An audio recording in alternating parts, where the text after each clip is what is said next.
ओम नमः शिवाय। आज के इस वीडियो में हम आपको सोमवार की व्रत कथा सुनाएंगे। तो कथा सुनाने से पहले अगर अभी तक आपने हमारा चैनल सब्सक्राइब नहीं किया है तो जल्दी से कर लीजिए, और कथा पसंद आए तो इसको लाइक और शेयर करना ना भूलिएगा, और कमेंट में ओम नमः शिवाय तो लिखना बिल्कुल भी ना भूलिएगा। तो चलिए शुरू करते हैं सोमवार की व्रत कथा। एक समय की बात है, एक नगर में एक धनी व्यापारी रहा करता था। वो सुख और समृद्धि से संपन्न था। उसका व्यापार चारों दिशाओं में फैला हुआ था। इतना सब कुछ होने पर भी उसके मुख पर प्रसन्नता दिखाई नहीं देती थी। इसका कारण ये था कि वो संतान सुख से वंचित था। उसे हर पल एक ही डर सताया रहता था कि कहीं अगर उसकी मृत्यु हो जाए तो इतने बड़े व्यापार का उत्तराधिकारी कौन बनेगा। वो भगवान शिव का परम भक्त था और हर सोमवार को पुत्र प्राप्ति के लिए भगवान शिव से पूजा अर्चना किया करता था और उनकी प्रार्थना किया करता था। वो संध्या बेला में भगवान शिव जी के मंदिर जाकर उनके समक्ष घी का दीपक जलाता था। उनकी इस भक्ति को देखकर माता पार्वती उस पर प्रसन्न हो गईं और भगवान शिव से वो निवेदन करने लगी कि इस व्यापारी की सभी मनोकामनाओं की पूर्ति आप करें।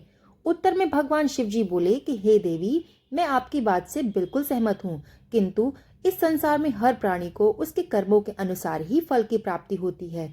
अतः जो भी प्राणी जैसा कर्म करता है उसे वैसा ही फल मिलता है। शिव जी के ऐसे वचन सुनने के बाद भी माता पार्वती ने उनकी बात नहीं मानी और बार बार उस व्यापारी की मनोकामना पूर्ति करने के लिए उनसे अनुरोध करती रही। अंत में माता पार्वती के इतना आग्रह को देखते हुए भगवान भोलेनाथ को उस व्यापारी को मन वांछित वर अतः पुत्र की प्राप्ति का वर देना ही पड़ा।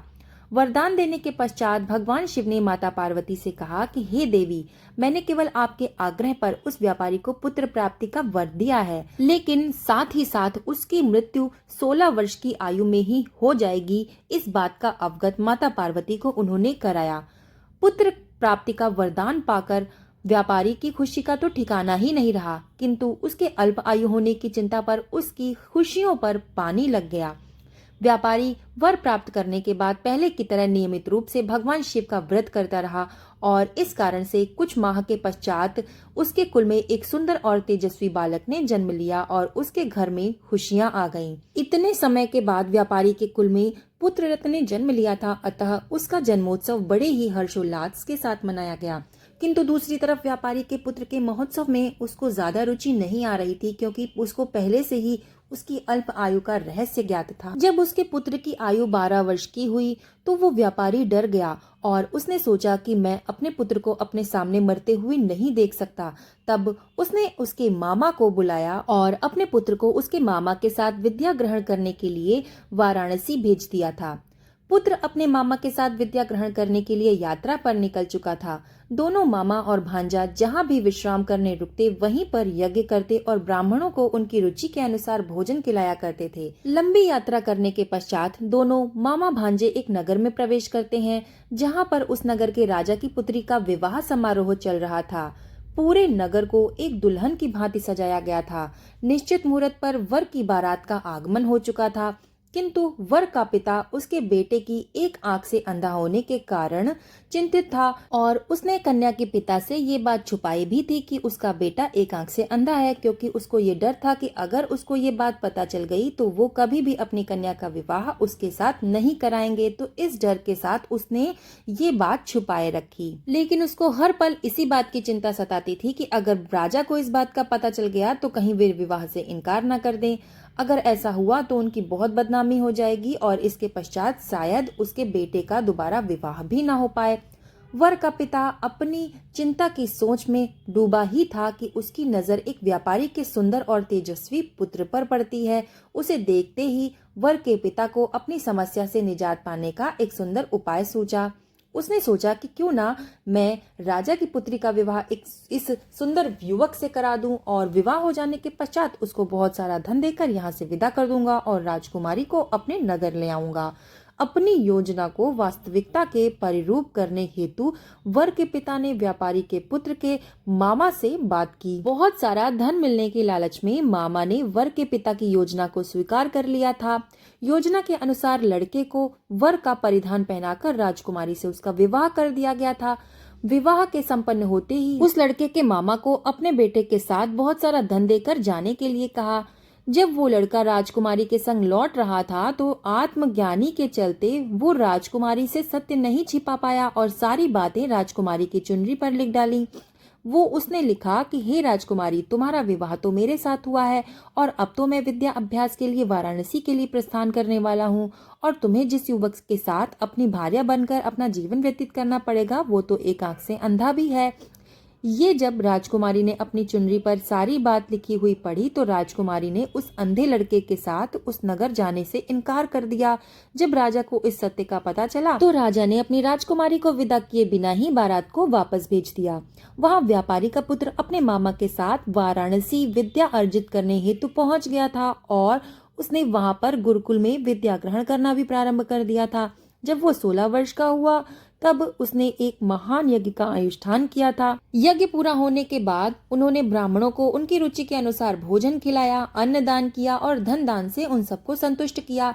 रात होने पर जब वो अपने शयन कक्ष में निद्रा अवस्था में था तब शिव जी के कथन के अनुसार उसी समय उसके प्राण पखेरु उड़ गए। जब सूर्योदय हुआ तो मामा अपने भांजे का मृत शरीर सामने पड़ा हुआ देखकर विलाप करने लगे और वो अत्यंत दुखी होकर रोने लगे और अपनी छाती पीटने लगे। मामा का विलाप सुन आसपास के सभी लोग वहां पर एकत्रित होकर अपना दुख प्रकट करने लगे। उसी समय वहां से भगवान शिव और माता पार्वती भी भ्रमण करते हुए निकल रहे थे। उन्होंने जब व्यापारी के पुत्र की मृत्यु पर मामा का ये विलाप सुना तो माता पार्वती महादेव से कहने लगी कि हे स्वामी, मुझे इस दीन पुरुष का विलाप सहन नहीं हो रहा है, अतः आप इसके कष्टों को दूर करें। माता पार्वती के आग्रह करने पर भगवान शिव और माता पार्वती अदृश्य होकर उस स्थल के निकट पहुँचे और देखा तो वो महादेव माता पार्वती से कहने लगे कि हे देवी, ये तो उसी व्यापारी का पुत्र है जिसे मैंने 16 वर्ष की आयु का वरदान दिया था। आज उसकी आयु समाप्त हो गई है, इसी वजह से इसकी मृत्यु हो गई। इसके बाद माता पार्वती फिर अपने वात्सल्य के भाव को दर्शाते हुए भगवान शिव से निवेदन करने लगी और उस व्यापारी के पुत्र के प्राण को पुनः स्थापित करने का आग्रह करने लगी। माँ पार्वती की बात सुनकर भगवान शिव ने प्रसन्न होकर उस व्यापारी के पुत्र के प्राण पुनः उसके शरीर में स्थापित कर दिए और कुछ ही समय बाद वो फिर से खड़ा हो गया। शिक्षा समाप्त होने के बाद दोनों मामा और भांजे पुनः अपने नगर की ओर प्रस्थान कर गए। मार्ग में वो उसी नगर पहुँचे जहाँ व्यापारी के पुत्र का विवाह राजकुमारी के साथ हुआ था। अपने नित्य कर्म से निवृत्त होकर मामा और भांजे ने इसी नगर में भी एक भव्य यज्ञ का अनुष्ठान किया। जब राजा अपने नगर में भ्रमण कर रहे थे तो उन्होंने इस भव्य यज्ञ का अनुष्ठान देखा और दोनों मामा और उनके जमाता को पहचान लिया। दोनों को उन्होंने सहर्ष अपने राजमहल में आमंत्रित करा और कुछ दिन उन्हें वहीं रुकने का आग्रह किया और अंत में बहुत सारा धन धान्य से परिपूर्ण करके उन दोनों मामा और जमाता को अपनी पुत्री यानी कि राजकुमारी के साथ विदा कर दिया। इधर व्यापारी और व्यापारी की पत्नी भगवान शिव के वचन को याद करते हुए अन्न जल त्याग कर पुत्र के समाचार की बड़ी आतुरता पूर्वक राह देख रहे थे। उन्होंने प्रण लिया था कि अगर उनके पुत्र के प्राण नहीं रहेंगे तो वो अपने भी प्राण भगवान शिव के चरणों में समर्पित कर देंगे। तभी उन्हें अपने पुत्र की विद्या ग्रहण करके अपने नगर पुनः लौटने का समाचार प्राप्त हुआ। इतने में ही उन्हें पता चला कि उनके पुत्र का विवाह एक राजकुमारी के संग हो गया है और वो अपनी पत्नी के साथ नगर में पुनः आगमन कर रहे हैं। ये समाचार प्राप्त करते ही दोनों की खुशी का ठिकाना नहीं रहा और वो भोलेनाथ की स्तुति करने लगे और उनका आभार व्यक्त करने लगे। उस रात्रि को भगवान शिव उनके स्वप्न में प्रकट हुए और कहा कि हे वत्स, मैंने तुम्हारे सोमवार के व्रत और व्रत कथा का श्रवण करने से बहुत प्रसन्न हुआ हूँ, अतः मैंने तुम्हें पुत्र के दीर्घ आयु का वरदान दिया है। पुत्र की दीर्घ आयु का वरदान सुनते ही दोनों व्यापारी दंपत्ति के खुशी का ठिकाना नहीं रहा।